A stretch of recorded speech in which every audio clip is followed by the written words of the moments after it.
আসসালামু আলাইকুম। তো আজকে একটা মানবিক কাজে একটু শরীক হতে পেরে নিজেকে অনেক ধন্য মনে করতেছি। তো আমাদের কিছু প্রবাসী ভাইদের অনুদানে আমরা আমাদের এক বোন মোটামুটি তার ছেলে সন্তান নিয়ে একটু সমস্যার ভিতরে আছে, আমরা যতটুকু পারলাম ইনশাল্লাহ সহযোগিতার হাত বাড়িয়ে দিলাম। না, আমাদের এখান থেকে তার একটা চাহিদা ছিল যে আমরা দোকানের জন্য কিছু মাল উঠাইয়া দেই। তো চিনি, চাল, চা পাতা, তারপরে বিস্কিট টিস্কিট, কেক টেক মিলিয়ে আমরা মোটামুটি অঙ্কের একটা মাল তার হাতে বুঝাই দিছি।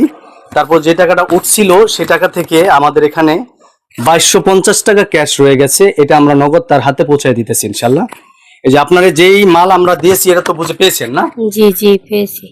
আচ্ছা, এখন এই যে না যেই সামগ্রী আমরা যতটুকু দিতে পেরেছি ইনশাল্লাহ আপনি এটা দিয়ে টুকটাক করে এখন চলতে পারবেন? জি ইনশাআল্লাহ চলতে পারবো ইনশাআল্লাহ। এখন যা অনুদান উঠছে এর ভিতরে 2250 টাকা ক্যাশ আছে, এটা কি আপনার হাতে আমরা বুঝাই দিতেছি। হ্যাঁ, জি এই জন্য